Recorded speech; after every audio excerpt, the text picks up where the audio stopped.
गुरुकुल में आपका स्वागत है। स्पिरिचुअल स्पिरिट के आज हम जिस टॉपिक पे बात करेंगे, आई थिंक वो सबसे ज़्यादा इंटरेस्टेड है और काफ़ी बहुत सालों से, बहुत जब से पृथ्वी बनी है तब से लेके ये काफ़ी मिस्टीरियस क्वेश्चन रहा है। क्या ईश्वर है? डज गॉड एग्जिस्ट और नॉट? तो आइए आज हम इसी के बारे में डिस्कशन करेंगे और मैं आपको बताऊंगा क्या ईश्वर है या नहीं। अगर है तो कहाँ, कौन सी ऐसी खूबियां हैं जिनसे हम ईश्वर को पा सकते हैं, या फिर क्या है जो कि हमें ईश्वर से दूर रखता है। तो चलिए स्टार्ट करते हैं। तो आज का क्वेश्चन ये है, क्या ईश्वर है? ईश्वर के अस्तित्व होने न होने पर कोई भी अपने विचार रख सकता है, चाहे वह व्यक्ति अनपढ़ से भी अनपढ़ हो या पढ़ा लिखा हो। इस मामले में सबके अपने विचार है, सबने अपने तर्क है। कुछ के सामान्य तर्क है तो कुछ के विशेष, कोई कुछ कहता है तो कोई कुछ। हम यहाँ दोनों प्रकार के तर्कों को देखेंगे, मतलब मैं आपको दोनों प्रकार की बातें बताऊंगा कि कौन क्या कहता है। तो आइए सबसे पहले देखते हैं कि ईश्वर को लेके जो सामान्य तर्क है, मतलब जो लोग कहते हैं, वो कौन सा है। जब भी किसी भी आप आस्तिक से पूछेंगे, आस्तिक वो होता है जो कि ईश्वर में विश्वास करता है। क्या ईश्वर का अस्तित्व है? तो कैसे, क्या प्रमाण है कि ईश्वर है या नहीं?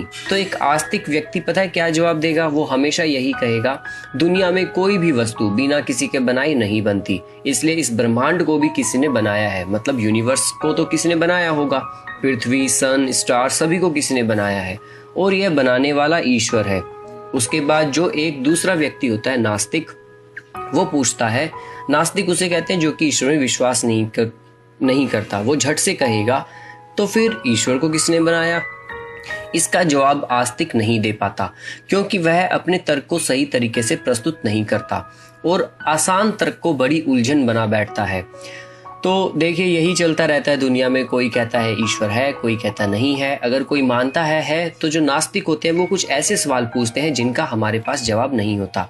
तो इस संबंध में जो मेरा विचार है कि हम सब ईश्वर में विश्वास क्यों करते हैं, तो इसका मुख्य कारण यह है कि हम सबको पैदा होने के समय से ही हमारे चारों तरफ ऐसा इन्वायरमेंट देखने को मिलता है कि सबके सब ईश्वर में विश्वास करते हैं।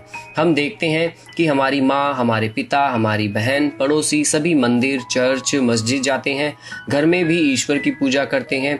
जैसे कि हिंदुओं में सूर्य देव को जल चढ़ाते हैं, जो हट्टे कट्टे बाबा भगवान के रूप में हमारे घर के दरवाजे पर भी आते हैं। उन्हें हम खाना, आटा, पैसे देते हैं और आए दिन भगवान के रूप में काफ़ी ज़्यादा महात्मा भी आते हैं और प्रवचन भी सुनाते हैं। वहाँ हम सबको बताया जाता है कि भगवान है और कुछ उन्होंने ही इस सृष्टि का निर्माण किया है और सब कुछ उसके द्वारा ही किया जा रहा है। वास्तव में यह सामान्य तर्क अपने आप में काफ़ी विशेष है। इस तर्क का सही स्वरूप यह है कि दुनिया में कोई भी बनी हुई वस्तु बिना किसी के बनाए नहीं बनती। ब्रह्मांड निर्मित वस्तु है, इसलिए कोई ना कोई तो उसका निर्माता जरूर है। लेकिन मैंने जैसे कि पहले ही कहा कि नास्तिक फिर यही पूछेगा कि आखिर किसने बनाया ये, कि मतलब ईश्वर को किसने बनाया। अगर यूनिवर्स को किसने बनाया, उसको अगर आप ईश्वर कह रहे हैं तो फिर ईश्वर को किसने बनाया। तो देखिए, भारत के एक बहुत ही महान पुरुष हुए जिनका नाम था स्वामी दयानंद। स्वामी दयानंद का एक बहुत ही इंपॉर्टेंट बुक है सत्यार्थ प्रकाश। उन्होंने उसमें कुछ अपनी बात बताई। वो कहते हैं कि कोई भी वस्तु जो होती है, अगर उसका हमें उसके क्वालिटी, मतलब उसके गुणों से ही पता लगता है। जैसे अग्नि, अगर मैं आग की बात करूं तो उसके गुणों से प्रमाणित होती है। जैसे अग्नि में क्या होता है, लाइट होती है, तेज होता है, मतलब उसमें हीट होती है, तो उससे हमें पता लगता है। इसी तरह दुनिया में बहुत सी ऐसी वस्तुएं हैं जिनकी जो क्वालिटी होती है, उनके गुण होते हैं, उनका हमें पता लगता है। जैसे कि एग्जाम्पल के लिए हवा दिखाई नहीं देती, लेकिन हम उसे फील करते हैं, बट उसे हम स्पर्श नहीं कर सकते, बट हम उसे फील करते हैं। सेम ऐसे ही नमक, चीनी, गुड़, इनमें स्वाद होने से इनके अस्तित्व का पता चलता है कि ये कुछ है। मान लीजिए कि आपको चीनी देकर कोई कहे कि ये नमक है, तब आप चक्कर देखते हो और उसके मीठेपन को महसूस करते हो। आप कहते हैं ये नमक नहीं है, चीनी है। यानी कि जिस वस्तु को आपने चखा उसमें नमक के गुणों का नहीं बल्कि चीनी के गुणों का पता लगता है। तो इससे ये बात सिद्ध हो जाती है कि ये वस्तु चीनी है और ये वस्तु नमक है। तो कौन से ऐसे गुण हैं जो कि ईश्वर को प्रमाणित करते हैं? अगला क्वेश्चन ये भी हो सकता है कि कैसे पता लगाएं कि ईश्वर है या नहीं?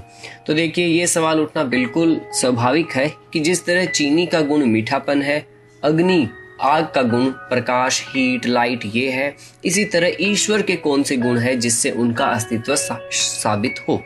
जिस तरह चीनी में मिठास है, इमली में खटास है, अग्नि में प्रकाश और लाइट है, जल में गीलापन है, उसी तरह ईश्वर के अंदर ज्ञान है, बल है, दया है और न्याय है।